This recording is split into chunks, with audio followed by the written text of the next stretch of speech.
This is it. This is the predicted point of closest approach according to all trajectory calculations. And we've now passed the point of closest approach on a broad, sweeping swing past the planet. 2,480 miles above the The surface. date was October 19th. NASA's Mariner spacecraft, after traveling 4 months and 217 million miles, began fulfilling its mission as it rendezvoused with the planet Venus. The Soviet Union also approached Venus, 2 spacecraft from 2 nations. Although the machines were of different design, their purpose was the same. By 1967, we actually had 2 successful missions make it to Venus. The first one was the Soviet Venera 4, and nearly a month later it was followed up by the NASA's Mariner 5. The interesting thing about that we were in the middle of the Cold War, and despite that, the Soviet and American scientists were working together, cooperated, shared the data, and the picture that the scientists got of Venus was much more inhospitable than they really imagined before. By 1967, if there were any doubts about whether Venus was livable or not, those doubts were washed away. It was not really conducive to sustaining life.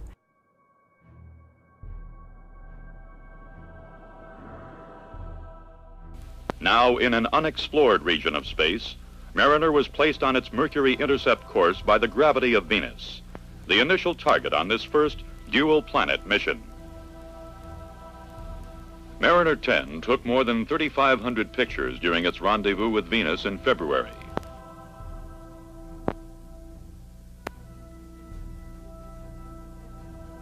For the first time after a decade of exploration, Mariner 10 was carrying cameras.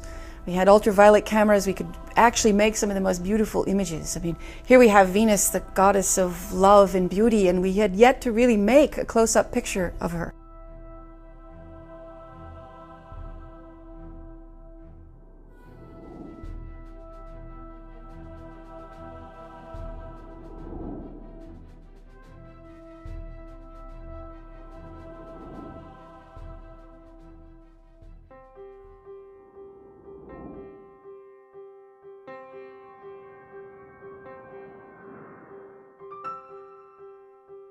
Pioneer Venus was the last NASA mission to go to Venus to study specifically its atmosphere in detail and the dynamics of that atmosphere.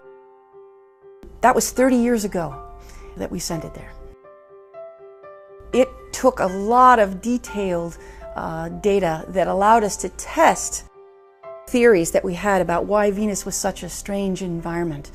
And one of the most interesting, of course, is this idea of the runaway greenhouse effect as an explanation for why is Venus so super hot.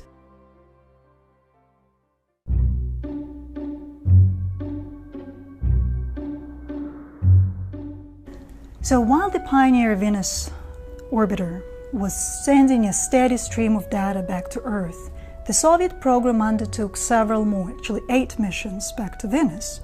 And the highlight of this set of missions was Venera 13 and 14, which made it to the surface of Venus, and while they were active there for 45 minutes, they took a handful of color panoramas of the Venetian surface. Now that they have been reprocessed, they present a stunning view of the Venus surface. And forgetting the heat, toxic atmosphere, and the pressure, it really looks tranquil.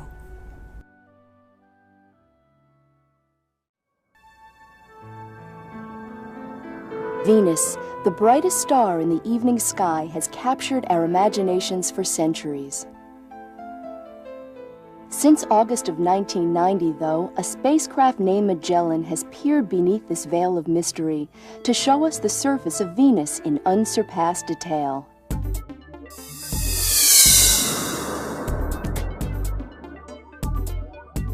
Magellan was a pretty simple and elegant mission. It had one basic purpose, and that was to get a detailed, high-resolution map of the surface topography of the entire planet.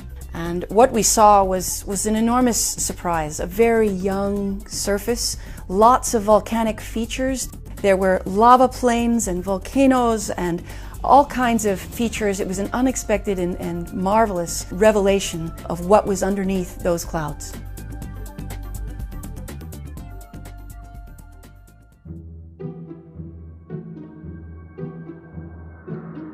At this point, the American and Soviet space missions are really museum pieces. And while everybody is now excited about the new data and the new pictures, images that we're getting from Mars, Venus is really staying in the shadow right now. But throughout the history, Venus has provided us a lot of wonderful and interesting theories and answers to the questions that we have here on Earth, and which shone the light on our space in the universe. But new players are coming into the game, and with the European Space Agency sending a spacecraft there in 2006, and the Japanese Space Agency planning one in 2010, the Venus exploration is going to pick up, and it really seems like a very good opportunity to go back, because there are lots of things that we still don't know. And with nearly 2 decades passed from the last US mission to Venus, isn't it time we go back?